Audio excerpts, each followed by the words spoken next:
అండి, అందరూ బాగున్నారా? మేము అందరం బాగున్నాము.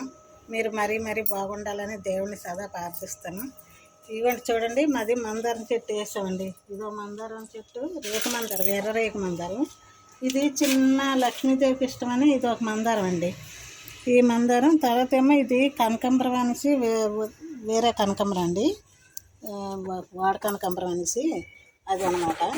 ఈ మందారం చెట్లకి వాడ కనకాంబరాలు అనేసి ఇది వేసానండి. ఈ మందారం చెట్లకి మనం ఏంటంటే 2 రోజులకు ఒకసారి కడగండి. మనం బియ్యం కడుక్కుంటాం కదా, వేసుకుంటే పువ్వులు నిండుగా పోస్తుందండి. లేకపోతే పువ్వులు తక్కువ పోస్తుంది. ఈ మధ్యన పూసేది కాదు, కడిగేసిన కాంచి కొంచెం పువ్వులు రోజుకి 3-4 అలా పోస్తుంది అనమాట. తర్వాత ఇది మామూలుగా తులసి మొక్క అండి. ఇలా కరివేపాకు మొక్క కూడా వేసుకున్నామండి. కరివేపాకు మొక్క ఇదైపోయింది, మళ్ళీ చిగురు పెడుతుంది.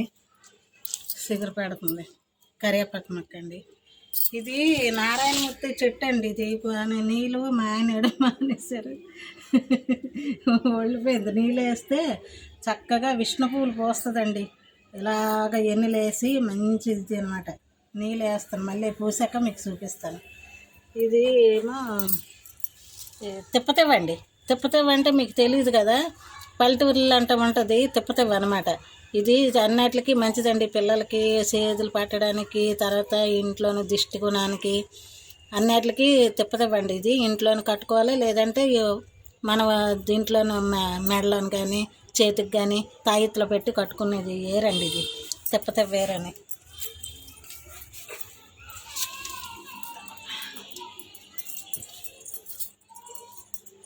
ఇది తమలపాకు చాన్నాళ్ళు అయిందండి వేసి, అలాగే గాలికి గట్ట ఇదైపోయి తమలపాకులు అండి. ఒక తెచ్చేసింది తమలపాకుది.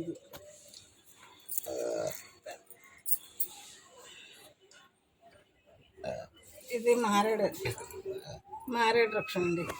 మారేడు వృక్షం చూడండి, పురుగు వచ్చేస్తుంది, అలాగ అయిపోతుంది. కానీ లేకపోతే బాగుండేది, కింద నుంచి లేకుండా. మామూలుగా మా తులసి అండి, మా తులసమ్మ చూడండి. ఇలాగా రేపు లక్షవారం కదండి, ముగ్గులు అవన్నీ పెట్టేసి వెలిగించాక పువ్వులే పెట్టి అలంకరించాలి. ఇప్పుడు దీపాలు పెడతాను. ఇదేమో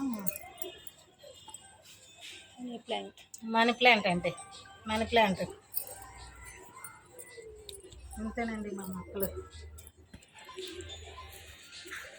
మా పెరటి గుమ్మం అండి ఇది, మా పెరటి గుమ్మం. ఇవ్వండి ఇలా చేశాను. ఇంకా వీధి గుమ్మం వైపు మళ్ళీ చేశాక